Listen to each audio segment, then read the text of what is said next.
Assalamu alaikum, dear students. This lecture is going to be presented by Mrs. Nomana Lodi, Assistant Professor of English. Today we have to discuss poem number 6, A Sindhi Woman by John Stolworthy. Barefoot through the bazaar and with the same undulant grace as the cloth blown back from her face, she glides with a stone jar high on her head and not a ripple in her tread. In the first stanza, the poet tells us, barefoot नंगे पाँव through the bazaar, बाजार में से and with the same undulant grace. Undulant बगैर डगमगाए हुए, लहराती हुई चाल के साथ और डिग्निटी और ग्रेस वक़ार के साथ as the cloth blown back from her face, और कपड़ा उसके चेहरे के ऊपर से हटा हुआ है और उसने अपने सर के ऊपर जो है वो एक स्टोन जार, एक पत्थर का जार या बर्तन रखा हुआ है. ग्लाइड का मतलब होता है फिसलते हुए, खरामा खरामा चलना. हाई ऑन हर हेड, अपने सर पे, and not a ripple in her trade. Trade का मतलब होता है कुछ भी स्टैगरिंग नहीं है, कोई डगमगाहट, लड़खड़ाहट. ट्रेड का मतलब चाल, रिपल का मतलब लड़खड़ाहट.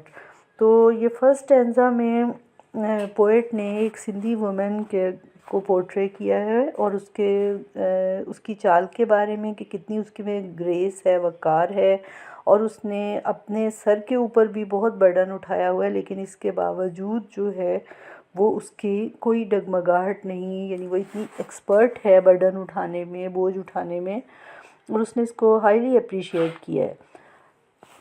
Stanza number 2. Watching her cross erect, stones, garbage, excrement and crumbs of glass in the Karachi slums, I with my stoop reflect, they stand most straight, who learn to walk beneath a weight.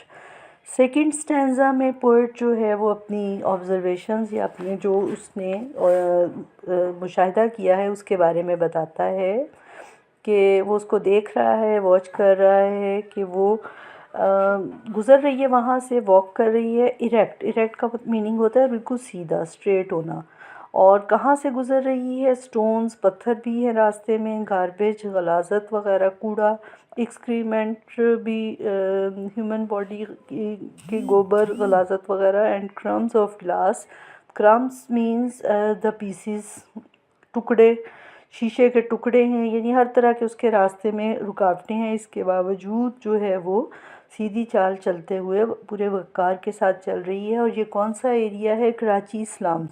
Karachi का area है. Slums कहते हैं poor locality को, यानी ऐसी जगह जहाँ पे लोगों को, गरीब लोग रहते हैं और गंदगी है.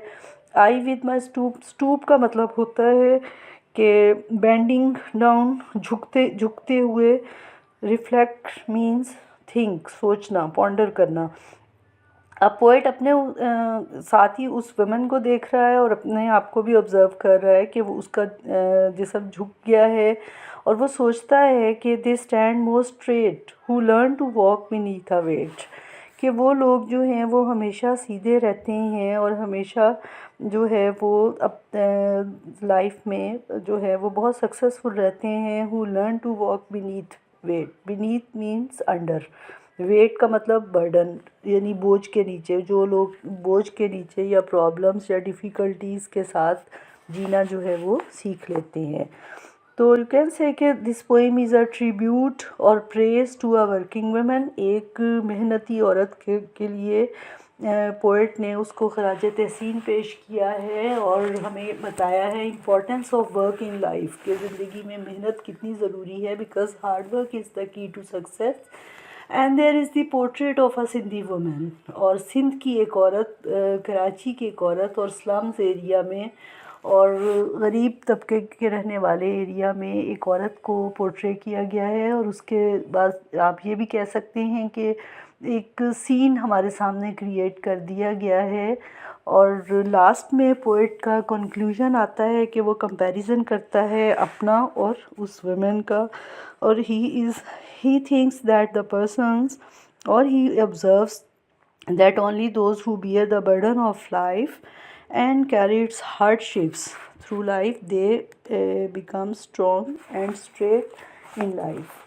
تو اس میں آپ کہہ سکتے ہیں کہ کام کی عظمت، ڈگنیٹی آف ورک کا ذکر ہے، اور یہی اس کا سینٹرل آئیڈیا ہے. اب آپ لوگوں نے اس کی ایکسرسائز کو کر لینا ہے کمپلیٹ، اور اس کے سینونیمز اور سٹینزاز جو ہیں جو کچھ آپ کو بتایا گیا ہے پوئم کے لحاظ سے، وہ سارا کچھ کمپلیٹ کر لینا ہے. Okay, thanks for watching. اللہ حافظ.